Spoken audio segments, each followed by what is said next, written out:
Wow. I've been up here a lot. I've never seen a crowd like this. I think we need a ballroom, and that's happening. It's going to be a beautiful ballroom. This is really a lot of people, most I've ever seen in this room. And we're here for a very serious purpose, very serious purpose. Something's out of control, but we're going to put it in control very quickly like we did on the southern border. I'm announcing a historic action to rescue our nation's capital from crime, bloodshed, bedlam, and squalor, and worse. This is Liberation Day in D.C., and we're going to take our capital back. We're taking it back. Under the authorities vested in me as the President of the United States, I'm officially invoking Section 740 of the District of Columbia Home Rule Act. You know what that is? And placing the D.C. Metropolitan Police Department under direct federal control, and you'll be meeting the people that will be directly involved with that. Very good people, but they're tough, and they know what's happening, and they've done it before. In addition, I'm deploying the National Guard to help reestablish law, order, and public safety in Washington, D.C., and they're going to be allowed to do their job properly. And you people are victims of it, too. You know, you're reporters, and I understand a lot of you tend to be on the liberal side, but you don't want to get mugged and raped and shot and killed. And you all know people and friends of yours that happened. And so you can be anything you want, but you want to have safety in the streets. You want to be able to leave your apartment or your house where you live and feel safe and go into a store to buy a newspaper or buy something. And you don't have that now. The murder rate in Washington today is higher than that of Bogota, Colombia, Mexico City, some of the places that you hear about as being the worst places on earth, much higher. This is much higher. The number of car thefts has doubled over the past 5 years, and the number of carjackings has more than tripled. Murders in 2023 reached the highest rate probably ever. They say 25 years, but they don't know what that means because it just goes back 25 years. Can't be worse. Our capital city has been overtaken by violent gangs and bloodthirsty criminals, roving mobs of wild youth, drugged-out maniacs and homeless people. And we're not going to let it happen anymore. We're not going to take it. Just like we did on our southern border. Nobody comes through our southern border anymore. 3 months in a row, we had zero. I don't know if that's right, but the people that do the work, it's a very liberal group of people, actually, and they actually said zero for the last 3 months. Nobody thought a thing like that was possible. And, you know, when you take a look at numbers, I just saw some charts. These are different cities throughout the world. Red is, okay, the red is a place called Washington, D.C. Look at these. Baghdad we doubled up on Baghdad. Panama City, Brasilia, San Jose, Costa Rica, Bogota, Colombia, heavy drugs. Mexico City, I mentioned, Lima, Peru, all double and triple what they are. So do you want to live in places like that? I don't think so. I don't think so. And I think the people in this room, if you wrote correctly, you'd see, look at the kind of numbers we have. D.C., 41 per 100,000, number one that we can find anywhere in the world. Other cities are pretty bad, but they're not as bad as that. That where you want to live? The reporters of the world? Juvenile offenders and crimes against persons, as they say. It's getting worse. Not getting better, it's getting worse. And we had a recent indication. There was a story about a man who was just left. He quit because he was asked to do phony numbers on crime. And we're going to look into that. I think Pam is going to be looking into that. But he was asked by the city, I guess, that we don't want to show the real numbers. Let me do numbers so it looks like it's going down. Not going down. And under Biden, it was a disaster. And nobody did anything about it. We're going to do things about it like you wouldn't believe. Every American has a constitutional right to be able to access and petition their government in safety, and countless federal officials and employees likewise have the right to carry out their jobs in peace without being shot. As you know, I lost a very good person a while ago, was shot waiting for his wife. He was in the car. They robbed his car. They shot him. They killed him like it was nothing to it. She was walking to the car. It's a horror show. This issue directly impacts the functioning of the federal government and is a threat to America, really. It's a threat to our country. We have other cities also that are bad, very bad. You look at Chicago, how bad it is. You look at Los Angeles, how bad it is. We have other cities that are very bad. New York has a problem. And then you have, of course, Baltimore and Oakland. We don't even mention that anymore. They're so far gone. We're not going to let it happen. We're not going to lose our cities over this. And this will go further. We're starting very strongly with D.C., and we're going to clean it up real quick, very quickly, as they say. Days ago, a former member of the DOJ staff was savagely beaten by a band of roving thugs after defending a young woman from an attempted carjacking. He was left dripping in blood. He thought he was dead, with a broken nose and concussion. Can't believe that he's alive. He can't believe it. In June, a 21-year-old congressional intern was tragically killed after being hit by a stray bullet in a drive-by shooting. A former Trump administration official named Mike Gill, fantastic person, was murdered last year in cold blood in a carjacking blocks away from the White House. We all knew him. Great person. Waiting for his wife as she was walking to the car. A Democrat congressman was also carjacked at gunpoint not far from the Capitol. And in 2023, an aide to Senator Rand Paul was stabbed in the chest and head by a demented lunatic as he walked down the street, just absolutely for no reason. Horrifically, last July 4th weekend, a 3-year-old girl was shot in the head and killed while sitting in a car near the Capitol. It's becoming a situation of complete and total lawlessness. And we're getting rid of the slums, too. We have slums here. We're getting rid of them. I know it's not politically correct. You'll say, oh, so terrible. No, we're getting rid of the slums where they live. Caravans of mass youth rampage through city streets at all times of the day. There are ATVs, motorbikes. They travel pretty well. Entire neighborhoods are now under emergency curfews. Just this past weekend, gunfire went through, and you saw that, the Navy Yard. I saw it this morning. They saw that they fought back against law. See, they fight back until you knock the hell out of them, because it's the only language they understand. But they fought back against law enforcement last night.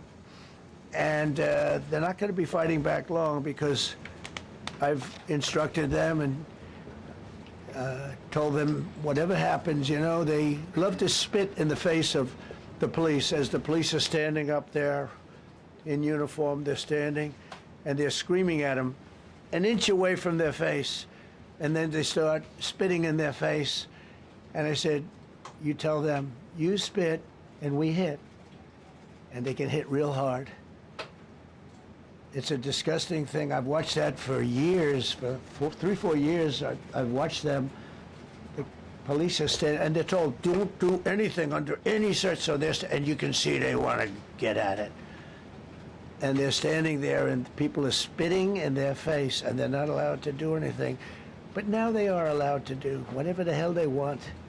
This dire public safety crisis stems directly from the abject failures of the city's local leadership. The radical left city council adopted no cash bail. By the way, every place in the country where you have no cash bail is a disaster. That's what started the problem in New York, and they don't change it. They don't want to change it. That's what started it in Chicago. I mean, bad politicians started it, bad leadership started it, but that was the one thing that's central, no cash bail. Somebody murders somebody and they're out on no cash bail before the day is out. We're going to end that in Chicago. We're going to change the statute. I spoke with Pam and Todd and everybody. We're going to change the statute, and I'm going to have to get the Republicans to vote because the Democrats are weak on crime. Totally weak on crime. They don't know why. They want to stop because they get mugged too. But we're going to change no cash bail. We're going to change the statute and get rid of some of the other things. And we'll count on the Republicans in Congress and Senate to vote. We have the majority, so we'll vote. We don't have a big majority, but we've gotten everything, including the great, big, beautiful bill. Got that done, and that's one of the greatest things that's ever happened to people in this country. They're starting to figure it out, how good it is. Biggest tax cut in history. So many things. But we'll be able to get that done. So, Todd, if you and Pam can draw up things working with the people, I'll get it passed. We'll get it passed with the Republicans. Probably won't get, think of this, probably won't get one Democrat vote because they have no idea what they're doing. That's why they want men playing in women's sports. That's why they want transgender for everybody transgender. And they just got walloped in an election, in a landslide, and they haven't changed one thing. I saw the other day the certain gentleman who was a very well-known politician, Democrat, was fighting like hell that men should be allowed to play in women's sport. They just don't get it. They said it's an 80-20 issue, and I think it's a 97-3 issue. And I don't know who the three are. I've never heard anybody nobody's ever come up to me, sir, you have to let men play in women's sports. You have to do it, sir. Nobody's ever approached me. I don't know where this issue even comes from. Never seen anything like it. But they turned our nation's capital into a sanctuary jurisdiction. That's the other thing. We have to get rid of sanctuary cities as quickly as possible. We're going to do it, too. We have to. Because it's sanctuary for criminals. Releasing illegal alien gang members onto the streets. In 2022, nearly 70% of criminals arrested in Washington went unprosecuted. That's not going to happen with the group we have standing aside and standing behind me. And at the Metropolitan Police Department, it's now reached a small number relatively compared to what it was, but it's thousands of people. You know, we have thousands of police. I was told today, sir, they want more police. I heard a number, 3,500 police. That's a lot of police. 3,500. I thought they were going to say, we only have 30 policemen or women. He said, we have 3,500. We need more. You don't need more. That's so many. I never heard. That's like an army. How could you need more than 3,000? It just happened 2 minutes ago. Sir, they've requested more police. Oh, what do they have? About 3,500. I said, 3,500? This is not a big area. It's ridiculous. What you need is rules and regulations, and you need the right people to implement them. And we have the right people here, that I can tell you. Look at the border. Biden said, there's nothing you can do. Kamala was the border czar. She never called one of the Border Patrol agents who are great. ICE is great. Never spoke to anybody. Never went there. But she was the border czar. And everybody said it was impossible to fix. I fixed it in 3 months. No, really. I fixed it the first week, but really fixed it over the last couple of months. And I mean, literally to a point where, as I said, 0 illegals entering our country in the last 90 days. Pretty amazing. It's time for dramatic action. We're going to do the same thing over here. It's going to be a very safe city very soon. We're not looking to take years, because a lot of people die in years. And we've got incredible people in this country, except we have to allow them to do their job. And that we will deliver like nobody's ever delivered before. I actually think it's easy. You know, if you're competent, it's easy. If you're incompetent, it's impossible. But I'm very competent. Last week, my administration surged 500 federal agents into the district, including from the FBI, ATF, DEA, Park Police, the U.S. Marshal Service, the Secret Service, and the Department of Homeland Security. You know, a lot of nations, they don't have anything like that. They got some police, and they're rough police. They don't have DEA, ATF, FBI, Park Police, U.S. Marshal Service, Secret Service, Department of Homeland Security. They got some police, but they're rough police, and they do their job. They don't have crime. We're not going to have crime either. They made dozens of arrests, and that's what starts to happen. Again, cashless bail. Watch what we do with that. Today, we're formally declaring a public safety emergency. This is an emergency. This is a tragic emergency. And it's embarrassing for me to be up here. You know, I'm going to see Putin. I'm going to Russia on Friday. I don't like being up here talking about how unsafe and how dirty and disgusting this once beautiful capital was, with graffiti all over the walls. It's another part of it, by the way, because we're talking about safety, but we're also talking about beautification. We have the most beautiful, potentially, capital in the world. We always had. But people come from Iowa, they come from Indiana, they come and then they get mugged. Not going to happen. Keep coming, because by the time you get your trip set, it's going to be safe again, and it's going to be clean very quickly. We're going to replace the medians that are falling down all over the roads. We're going to replace the potholes. We're going to put a nice new coat of asphalt over the top. No, we don't have to rip the road out and spend 7 years building a new road because they cut everything. Because some designers said, well, we need a 1/4 of an inch more turn for safety reasons. No, we're going to do it right. We're going to get it done quickly. So today we're declaring public safety emergency in the District of Columbia, and Attorney General Pam Bondi, who's fantastic, is taking command of the Metropolitan Police Department as of this moment. And I'll be making the appropriate notifications to Congress and to the mayor, our new DEA administrator, who's one of the top in the country. He better be Terry. If you're not, I'm going to get rid of you so fast. Terry Cole. Terry, thanks. Very good. We just got him, most highly recommended person. And you'll be designated as the interim federal commissioner of the Metropolitan Police Department, okay? And you run them tough. They're good. You have a lot of good people. You have people that shouldn't be there. You also have people that shouldn't be there. They got in there because of woke. But you have a lot of great police, and those people are the ones that want to help you. This city will no longer be a sanctuary for illegal alien criminals. We will have full, seamless, integrated cooperation at all levels of law enforcement, and we'll deploy officers across the district with an overwhelming presence. You'll have more police, and you'll be so happy because you'll be safe. When you walk down the street, you're going to see police, or you're going to see FBI agents. We're going to have a lot of agents on the streets. You're going to have a lot of essentially military, and we will bring in the military if it's needed. By the way, we're going to have National Guard, but Pete Hegseth will tell you about it. We will bring in the military if needed. People say, "Oh, that's so terrible. He's going to bring in." It's been used many times over the years. I don't think we'll need it. I think we've got so many great people, including the people that are in the police department with proper leadership. They'll immediately begin massive enforcement operations targeting known gangs, drug dealers, and criminal networks to get them the hell off the street, maybe get them out of the country, because a lot of them came into our country illegally. They shouldn't have been allowed in. They come from Venezuela. They come from all over the world. We're going to get them the hell out. They won't be here long. But some of these people, a lot of them, are homegrown criminals. And these are bad people. These are rough people.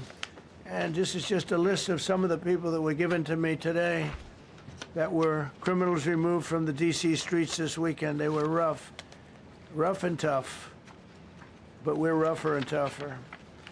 Look at these people here. Nothing, you know. They're not going to be your local school teacher. Look at this guy. He has killed people numerous times. They're not going to be an asset. They will never be an asset to society. I don't care. I know we all want to say, oh, they're going to be rehabbed. It's not going to be rehabbed.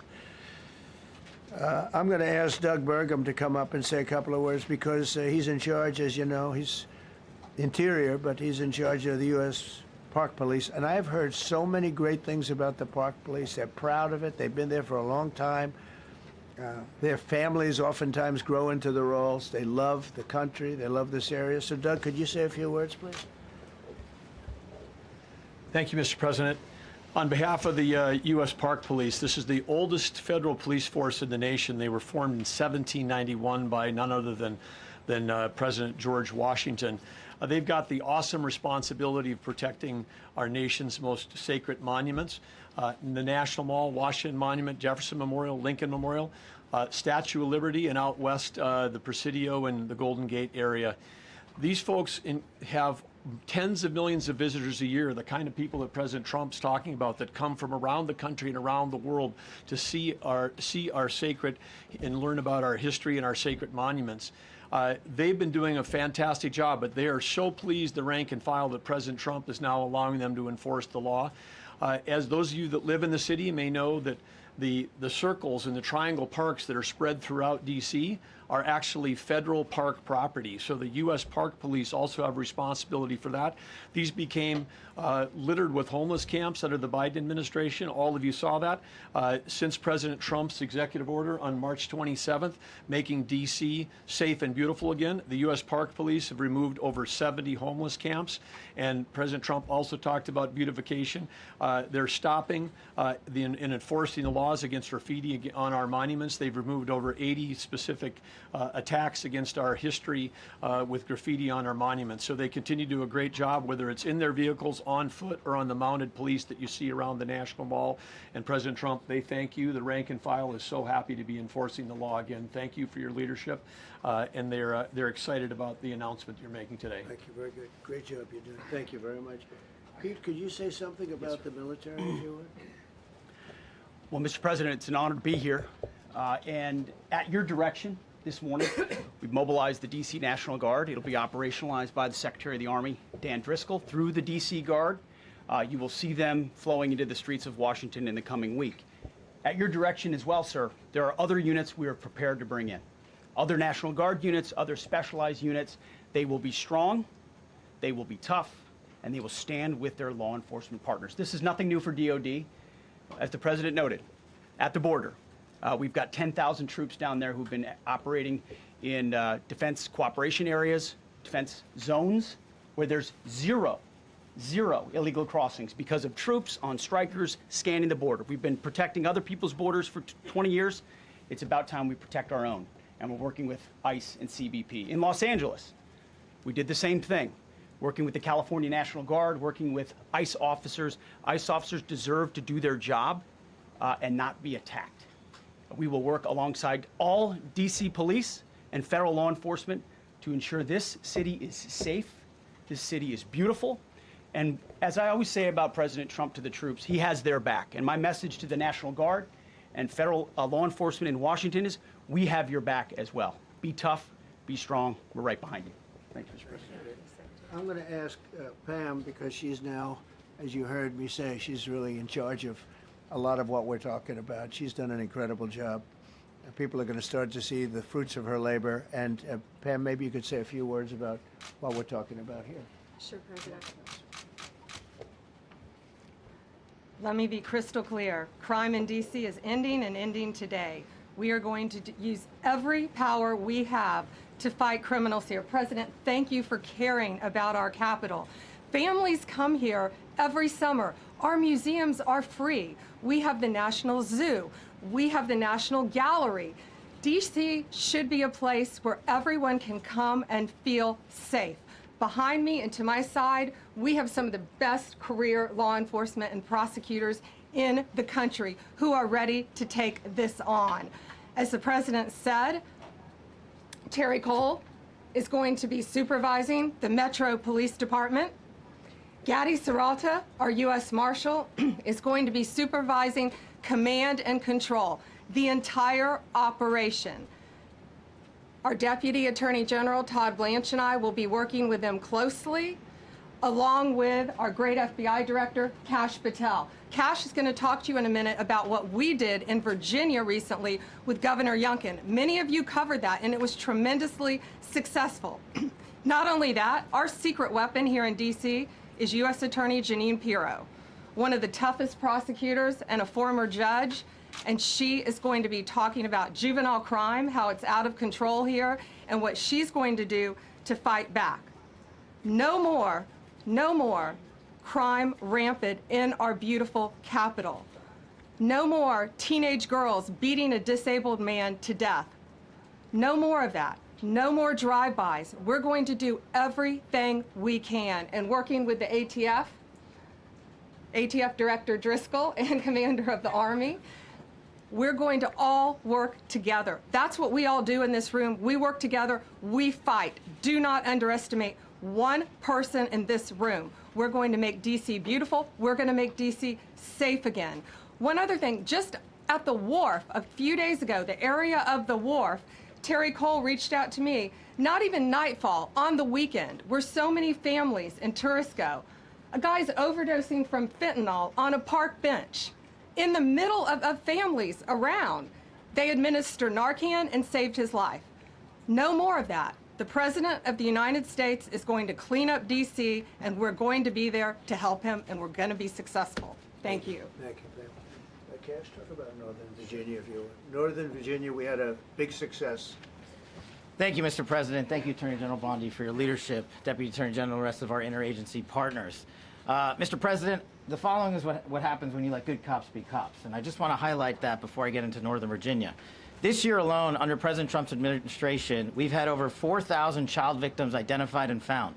That's a 33% increase from the same time period last year. 33% increase. We've had a seizure of 1,500 kilograms of fentanyl up to this date. That is a 25% increase since the same time period last year. And just to put it in perspective, 1,500 kilograms of fentanyl is enough to kill 115 million Americans. 115 million Americans. Cops are getting after it. The FBI has arrested 19,000 people this year alone. Thanks to President Trump's administrations, that's double than where we were this time last year. And we have also arrested 1,600 people who have committed violent acts against children. 270 of them are human traffickers of children. Mr. President, this is what happens when you have great leadership at the Attorney General with Pam Bondi, your administration's priority of protecting the homeland and protecting American citizens and protecting our children, and the murder rates are plummeting. We are now able to report that the murder rate is on track to be the lowest in U.S. history, in modern recorded U.S. history, thanks to this team behind me and President Trump's priorities.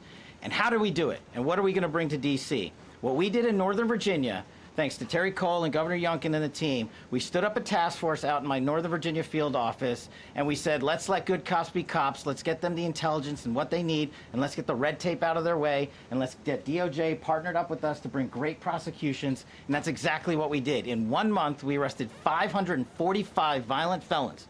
545 in the state of Virginia, thanks to Governor Youngkin's partnership. And that simplicity in law enforcement is what's coming to Washington, D.C. When you let good cops be cops, when you give them the intel they need, when you work with our Homeland Security Task Force, when you work with Terry and Gaddy and I go way back to Miami, these guys are great leaders of the respective departments and law enforcement capacities. And when you have the DOJ and President Trump driving behind this mission, we are going to clean up Washington, D.C., and we're going to do it the right way, the lawful way, and we're going to make sure Washington, D.C. is safe again. Thank you, Mr. President. Thank you, Attorney General. Thank you very much. Good job. Thank you, Cash. So the process begins right now. It actually started over the weekend, and we confronted a lot of very bad people. But it's going to be something that will be pretty amazing to you as you watch it. And I think most of you say it's a beautiful thing to do it right. We're going to be removing homeless encampments from all over our parks, our beautiful, beautiful parks, which now a lot of people can't walk on. They're very dirty, got a lot of problems. But we've already started that. We're moving the encampments away, trying to take care of people. Some of those people, we don't know how they even got there. Some of those people are from different countries, different parts of the world. Nobody knows who they are. They have no idea, but they're there. We're getting rid of the people from underpasses and public spaces from all over the city. There are many places that they can go, and we're going to help them as much as you can help. But they'll not be allowed to turn our capital into a wasteland for the world to see. The Metropolitan Police Department and the federal authorities will be supported in the effort, a really big effort, the 800 DC National Guardsmen that we'll put on, and much more if necessary, much more. You remember I said, I offered 10,000 once. Remember I said to a certain person, who I thought always was highly overrated, not very competent, but I said, if you need them, we'll give you 10,000 of the military or the National Guard. They turned me down. But if necessary, we're going to move service members directly to joining the Guardsmen, and that'll take place very rapidly, and that'll be done in conjunction with Pam and with Pete and everybody else. Washington, D.C. should be one of the safest, cleanest, and most beautiful cities anywhere in the world, and we're going to make it that. We're going to make it safe. We're going to make it smart. We're going to make it beautiful, so beautiful. Some of the buildings, we're going to add to it. You see what we've done at the White House. White House is a whole different building. I do that in my part-time because it's a natural instinct as a real estate person. I was very good at that, and I was very good at fixing things up. I like fixing things up. You see what's happening. The marble floors are being reinstalled, renovated, fixed. The whole place is becoming very beautiful. We're going to be adding a magnificent ballroom, most beautiful ballroom, I think, anywhere. We need it. I would have certainly loved to have had it today. I think we would have filled it up. A lot of you are standing outside, can't get in this room. I have never seen the room like this, which tells me that you want to talk about, I mean, this was a D.C. news conference. It tells me that you want to talk about crime in D.C. and beautification of D.C., but I'm going to put that's easy. And I think, frankly, fixing the crime with the pros, fixing the crime is easy, too. A person who I've known for a long time, and she's been incredible. She was a fantastic, one of the best ever district attorneys in New York. She was in Westchester, and she became a judge, very successful judge. And then she went into showbiz because she was such a good DA and such a good judge, tough judge, but fair, always fair. Nobody ever complained about that, but she was tough. And because of that and her reputation, she went into showbiz. So a lot of people don't, they think of Janine as showbiz. Actually, showbiz was not her thing. And she did great. She was on, along with a couple of other of my friends, on the #1 show. And she did great, but this is what she loves doing. This is really her baby. What she's going to do is going to be incredible. And I'd like to speak for just a few seconds on what she has in mind, what she wants to do. We're going to be appointing some judges. We have some open spots, and we're going to take people, because the judges are letting killers out. They just say, go, that's okay, don't worry about it.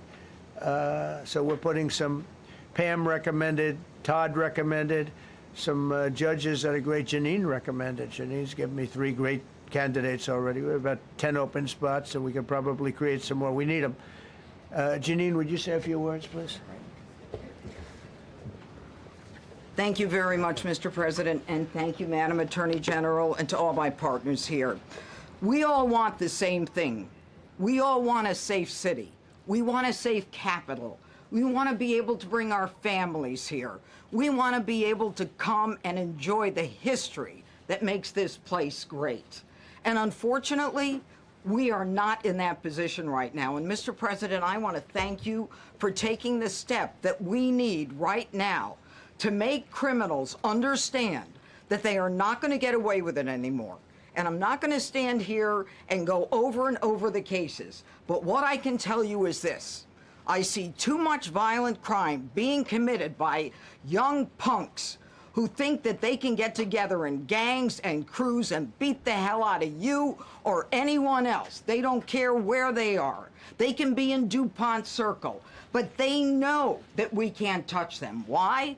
Because the laws are weak. I can't touch you if you're 14, 15, 16, 17 years old and you have a gun. I convict someone of shooting another person with an illegal gun on a public bus in the chest, intent to kill. I convict him. And you know what the judge gives him? Probation. Says you should go to college. We need to go after the D.C. Council and their absurd laws. We need to get rid of this concept of, no cash bail. We need to recognize that the people who matter are the law-abiding citizens, and it starts today. But it's not going to end today, because the president is going to do everything we need to do to make sure that these emboldened criminals understand we see you, we're watching you, and we're going to change the law to catch you. And my final note is this. These kids understand that the jurisdiction is through the State Attorney General, Brian Schwab. I did a poster of the young man from Doge who was beaten bloody with a severe concussion, a broken nose. And then I did a poster of what happens to those kids, because I can't arrest them, I can't prosecute them. They go to family court, and they get to do yoga and arts and crafts. Enough. It changes today. Thank you, Mr. President. Thank you, Jim. You're welcome. Great job. Thank you. If I could, I just signed some executive orders. I'd like to have Will please come up, and we'll let the people know what we signed. Do you want to put them down? Yes, sir. Go ahead. A short while ago in the Oval Office, President Trump signed 2 crucial executive actions to deal with the emergency crime conditions we currently face in the District of Columbia. The first of these was an executive order, as President Trump said before, invoking his powers under Section 40 of the Home Rule Act to take federal control of the D.C. Metropolitan Police Department. Along with that executive order, President Trump signed the statutorily required notification letters to Mayor Bowser and to the relevant House and Senate committee leaders.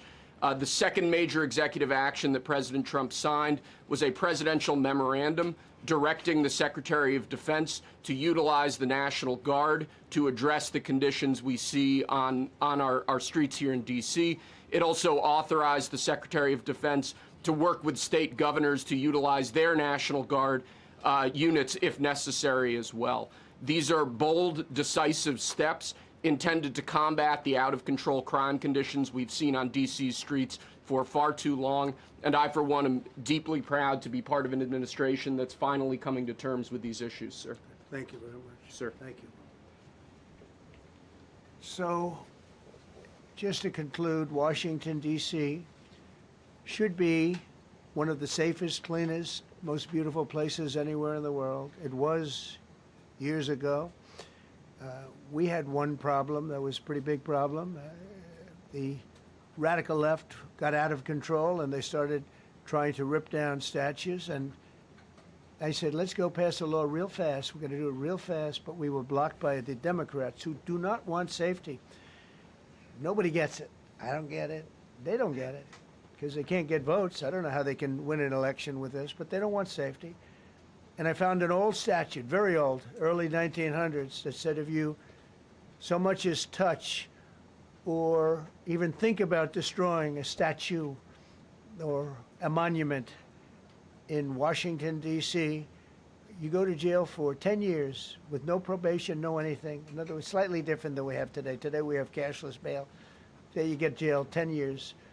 No curtailed sentence, 10 years.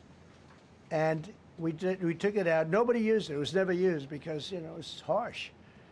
And you remember they started to rip down the statue of Abraham Lincoln. I said, that's a tough one to rip down.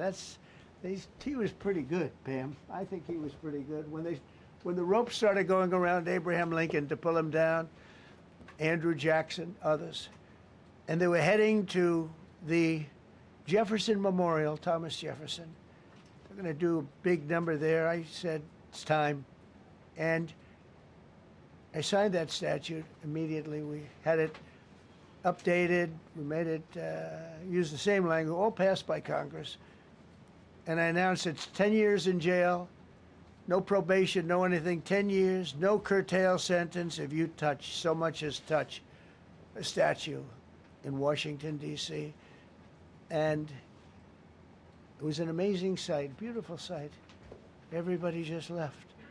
The ropes were hanging around Andrew Jackson, and there were 2 ropes around Abraham Lincoln. They left the rope, but everybody just left. And that was the last problem we ever had. You know, that was the last problem that we ever had with the statues. They were going wild, and somebody came to me and said, sir, in 1910, I don't want to give you an exact, because you'll say, Donald Trump gave us wrong dates around like early on. You know, if I'm slightly off, they make you sound a little bad. So I won't put myself in that position. I won't put you in that position, because I think everybody agrees with what we're doing today. But when I signed that thing, it was like a miracle. Everybody left. They were gone. They were starting to march down. They started the march toward Thomas Jefferson, and I figured he was always going to be safe. But they found something with him, and they found something with Abraham Lincoln, and even in the name George Washington in California, numerous places changed the name of George Washington High School and various other places. They took George Washington's name. This was a sick, woke culture that I think we've largely ended. And a lot of those people that were woke are now turning out to be the opposite. I won't go so far as to say MAGA. It's a very special category. But they've gotten out of that. But we have people that love this country, and they love this really beautiful capital. It is. I flew over it the other day, and I said, what a beautiful place. But if there's crime all over the streets, when you get there, it doesn't look so beautiful. But we're going to make it beautiful again. We're going to fix it with crime, and we're going to also, as we're doing that, we're going to start doing things that we know how to do, that I know how to do better than anybody, I guess, because of my experience from previous life. But not only are we stopping the crime, we're going to clean up the trash and the graffiti and the grime and the dirt and the broken marble panels and all of the things they've done to hurt this city. And we're going to restore the city back to the gleaming capital that everybody wants it to be. It's going to be something very special. All of these people are really tough. Could I shake your hand, Gaddy, please? You're going to be so important here. You're going to be that guy. I hope I don't have to fire him in 2 weeks because he's too soft. I don't think he's too soft. If I do, I will, though. Is it okay? If you're soft, weak, and pathetic, like so many people, I will fire you so fast. You're not going to have to worry about that. No, I think you're going to do a fantastic job. And everybody in this room, they may not express it, but they all want that to happen. You know, they want to be safe, and they have families too. So it's an honor to have such a large group. I've done this for years now, hard to believe. I've never seen this room so packed. In fact, I'm sure it's a violation of every fire code. But we'll let you stay anyway. You're taking a chance.